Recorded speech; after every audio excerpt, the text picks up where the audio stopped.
इन दिनों film the Kashmir files काफी limelight में बनी हुई है। पूरे देश भर में इस फिल्म के ही चर्चे हो रहे हैं। फिल्म देखने गए हर सितारे ने यही कहा, आपको ये फिल्म एक बार जरूर देखनी चाहिए। विवेक अग्निहोत्री के निर्देशन में बनी इस फिल्म में कश्मीरी पंडितों की कहानी को बखूबी पेश किया गया है। अब इस बारे में यामी गौतम ने भी अपना रिएक्शन दिया है और कहा है कि कश्मीर पंडित से शादी की है, इसीलिए मुझे पता है कि इस शांतिप्रिय समुदाय ने कैसे कैसे अत्याचार झेले हैं। यामी ने एक ट्वीट किया और कहा कि एक कश्मीरी पंडित से शादी की है, इसलिए मुझे पता है कि एक शांतिप्रिय समुदाय ने कैसे कैसे अत्याचार झेले हैं, पर देश का अधिकांश हिस्सा इससे अनजान है। हमें 32 साल और एक फिल्म की जरूरत पड़ी सच जानने के लिए। बता दें कि यामी ने पिछले साल डायरेक्टर आदित्य धर से शादी की है, जो कि मूल रूप से कश्मीरी ही हैं। उनका जन्म एक कश्मीरी पंडित परिवार में हुआ है। इसी वजह से द कश्मीर फाइल्स पर यामी की राय मायने रखती है। बता दें कि यामी ने ये ट्वीट पति आदित्य के ट्वीट पर किया है, जिसमें डायरेक्टर ने उन भावुक लोगों का जिक्र किया जो फिल्म देखकर रो पड़े थे। उन्होंने लिखा, आपने कश्मीरी पंडितों के कई वीडियोस देखे होंगे जो थिएटर में फिल्म द कश्मीर फाइल्स देखने के बाद टूट गए थे। ये भाव सच हैं। ये दिखाता है कि हमने कितने लंबे समय तक अपने दर्द और त्रासदी को दबाए रखा। हमारे पास रोने के लिए कंधे नहीं थे और न हमारी अपील सुनने के लिए किसी के कान खुले थे। यामी अपने पति और ससुराल से काफी लगाव रखती हैं। उनकी शादी भी एकदम ट्रेडिशनल स्टाइल से हुई थी। यामी की सिंपल सोबर ब्राइडल लुक ने हर किसी को इम्प्रेस किया था। एकदम पारंपरिक तरीके से शादी करना और अपनी शादी पर माँ की पुरानी साड़ी व ट्रेडिशनल पुश्तैनी गहने पहनकर यामी ने हर किसी का दिल जीत लिया था। इसी के साथ यामी ने अपनी शादी में एक और खास चीज पहनी थी जिस पर लोगों का ध्यान गया था। अगर आपका ध्यान भी उस चीज पर पड़ा तो हमें कमेंट बॉक्स में जरूर बताएं। तो चलिए आपको बताते हैं वो क्या खास थी जिसे यामी शादी के बाद भी काफी समय तक पहनती रहती थी। सबसे पहले बता दें कि वो खास चीज भी कश्मीर से ही जुड़ी थी। यामी गौतम से खास पहचान रखने वाले कश्मीरी इयररिंग्स पहने थे, जिसे देजी होर कहते हैं। देजी होर को कश्मीरी औरतों की सुहाग की निशानी माना जाता है। आदित्य धर मूल रूप से कश्मीर से हैं, इसीलिए उन्होंने शादीशुदा कश्मीरी औरतों के खास पहचान रखने वाले देजी होर पहने थे, जो झुमकों की तरह होते हैं और कान के ऊपर भाग से कंधे तक लटके होते हैं। कहा जाता है कि देजी होर हर कश्मीरी पंडित महिला के विवाह का प्रतीक होता है।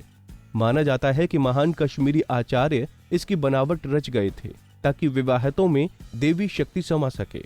अनुपम खेर भी कश्मीरी पंडित हैं और उनकी मां दुलारी देवी भी अपने कानों में देजी होर पहनती हैं। बता दें कि द कश्मीर फाइल्स में अनुपम खेर, सुदर्शन कुमार, पल्लवी जोशी, मिथुन चक्रवर्ती समेत अन्य कलाकार शामिल हैं। ये फिल्म 1990 के समय कश्मीरी पंडितों के उस दर्द को उजागर करती है जिसे देख दिल दहल जाएगा। अगर आपने अभी तक ये फिल्म देख ली है तो कमेंट बॉक्स में अपना रिएक्शन जरूर दें। नमस्ते दोस्तों, कल रात को मैंने और मेरे परिवार ने फिल्म द कश्मीर फाइल्स देखी। सबसे पहले विवेक अग्निहोत्री जी, आप धन्य हैं, आपकी पूरी टीम धन्य है। आपने इस फिल्म इंडस्ट्री के माध्यम से जो देश को दिया है, जिस तरह से आपने पूरे देश में हम सबको गर्वित किया है, फिल्म इंडस्ट्री आपकी सदैव ही आभारी रहेगी। आपने कई दशकों के किए गए हमारे पाप भी धो दिए इस फिल्म इंडस्ट्री के, और मैं सबकी तरफ से आपको बहुत बहुत धन्यवाद करती हूँ हमारा मार्गदर्शन, हमारा नेतृत्व करने के लिए। और दोस्तों, इस कश्मीर के हुए हादसे को एक वन ऑफ द इंसिडेंट से समझना कि एक रात एक दिन ऐसा हादसा हो गया होगा, ये सबसे बड़ी गलती है। जब भारत का विभाजन हुआ था, पाकिस्तान बना था, तो वहां उतने ही हिंदू थे जहां जितने कि यहाँ मुसलमान। आज यहाँ मुसलमानों की आबादी देखिए और वहां नाम मात्र भी हिंदू नहीं रह गए हैं। रोज उनको मारा जाता है, रोज उनको रेप होता है, रोज उनको काट के फेंका जाता है। दोस्तों, कहाँ गए वो करोड़ों लोग? कभी सोचा है आपने? बांग्लादेश से कहाँ गए वो लोग? कभी सोचा है आपने? दोस्तों, पिछली साल हमने देखा बंगाल में जैसे ही वो ईवल सरकार आई, वहां पे लोगों को मार काट काट के फेंका गया। किसी सरकार ने हेल्प नहीं की, औरतों को रेप कर करके सड़कों पे फेंका गया। दोस्तों, ये सरकार की लड़ाई नहीं है, ये सभ्यता की लड़ाई, हर हिंदुस्तानी की लड़ाई है।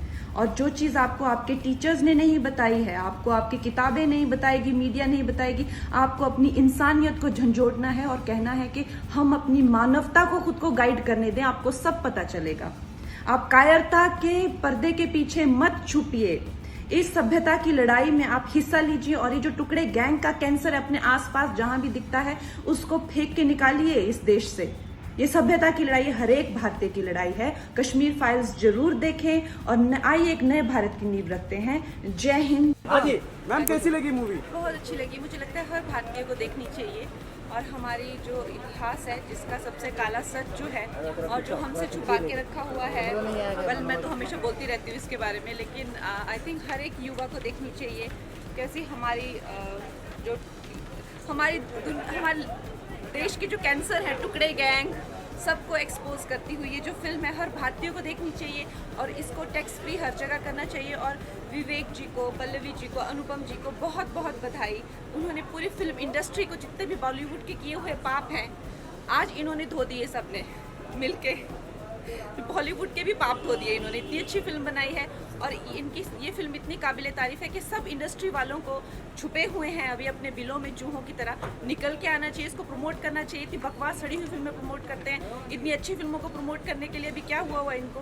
मैम तो हाल ही में वही कपिल शर्मा ने ऐसे कहा गया कि मना किया था ये मूवी को प्रमोट करने के लिए, तो उनके बारे में क्या कहना है? ऐसे अफवाही आ रही थी कि इस मूवी को शो पे नहीं और कोई देखा आपने इनकी झूठी तारीफें? इतनी गंदी गंदी मीडियोकर फिल्में बनाते हैं, एक दूसरे की कैसी तारीफें करते हैं, लेकिन इस फिल्म में उनके भी पाप धुल गए हैं जो ये गंदे काम करते हैं, जिन्होंने बॉलीवुड को वुड बना के रखा, उनके भी पाप धुल गए हैं। इससे हमारी फिल्म इंडस्ट्री को पूरे विश्व में इज्जत मिलेगी, समझे आप? ये इतनी अच्छी फिल्म है और ये ऑस्कर में जानी चाहिए। जैसे जूस की जो नरसंहार हुआ था, हॉलोकास्ट हुआ था, उस तरह से जो कश्मीरी पंडितों का मास मर्डर्स हुए हैं जिसकी कोई बात नहीं करता है, उसको पूरा जब दुनिया देखेगी तो उनको पता चलेगा कि कैसे हिंदू वर्ल्ड में माइनॉरिटी है। फर्स्ट टाइम ऐसा हो रहा है कि मूवी देख के लोग रो रहे हैं, मतलब लिटरली ऐसा इमोशनल। मेरे हाथ कांप रहे हैं अभी देख के। तो उन्होंने हर इंसिडेंस इज डॉक्यूमेंटेड। ये एक भी इंसिडेंस नहीं है जो फेक दिखाया हुआ है। अब अगर कलाकार सच्चाई नहीं दिखाएंगे तो क्या करेंगे? लेकिन ये जो बॉलीवुड है इसको आदत पड़ी हुई है माफिया की गुलामी करने की, क्योंकि यहाँ पे तो सब माफिया राज था। बट आई थिंक इनके भी सबके पाप धुल गए हैं। It is such a good film and I request everybody to go and watch it and I request you all guys promote it. And जो सच्चाई है वो बाहर आनी चाहिए। और हमारी दुनिया, हमारे देश में अभी भी जो चैलेंजेस हैं, जैसे कि टुकड़े गैंग कैंसर है, कैसे ये आपसी जो आसपास के देश हैं इनके साथ मिलकर भारत के टुकड़े करके हड़पने के चक्कर में है, वो सब एक्सपोज करता है। जाके देखिए। फोटो नहीं मिला मैडम जी, फोटो नहीं मिला। रुकिए कंगना जी, एक मिनट मैडम जी।